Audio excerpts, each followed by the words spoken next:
We're back again with school start times. We discussed the benefits of late start time for teenagers, but there are also overall economic benefits. That's the topic of this week's Healthcare Triage.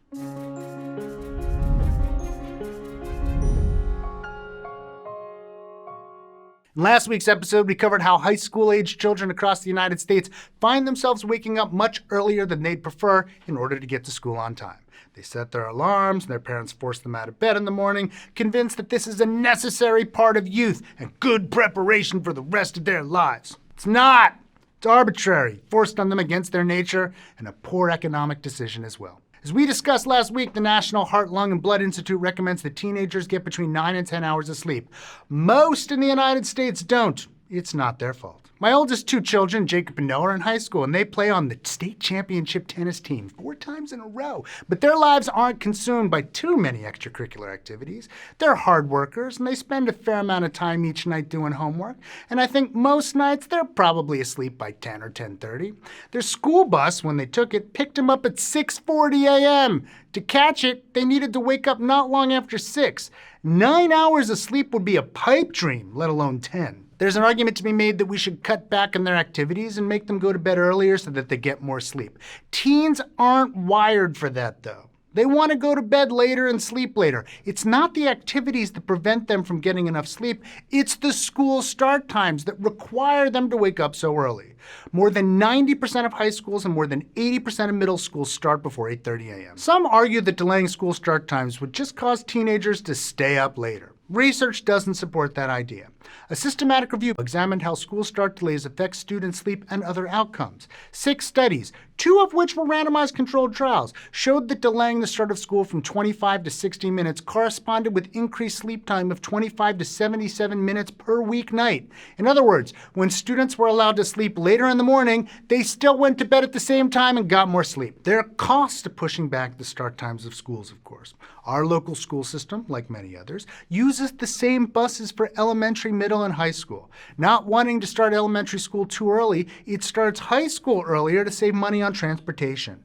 Other costs to delaying start times come after school, when later school end times result in later after-school activities. These can interfere with parents' work schedules and run into evening hours when it gets dark and additional lighting may be necessary. A Brookings Institution policy brief investigated the trade-offs between costs and benefits of pushing back the start times of high school in 2011.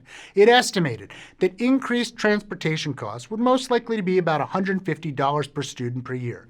But more sleep has been shown to lead to higher academic achievement. They found that the added academic benefit of later start times would be equivalent to about 2 additional months of schooling, which they calculated would add about $17,500 to a student's earnings over the course of a lifetime. Thus, the benefits outweighed the costs. This was a reasonably simple analysis, though, and it did not persuade many schools to change. A recent analysis by the RAND Corporation goes much further. Marco Hafner, Martin Stepanek, and Wendy Troxel conducted analyses to determine the economic implication of a universal shift to middle and high school start times to 8:30 a.m. at the earliest. This study was stronger than the Brookings one in a number of ways. It examined each state individually, because moving to 8:30 would be a bigger change for some than for others. It also looked at changes year by year to see how costs and benefits accrued over time. It examined downstream effects like car accidents, which can affect lifetime productivity. And it considered multiplier effects, as changes to the lives of individual students might affect others over time. They found that delaying school start times to 8:30 or later would contribute $83 billion with a B dollars to the economy within a decade. The gains were seen through decreased car crash mortality and increased student lifetime earnings. Since it would take at least a year for any students affected by changes in start times to enter the labor market, there'd be no gains in the first year.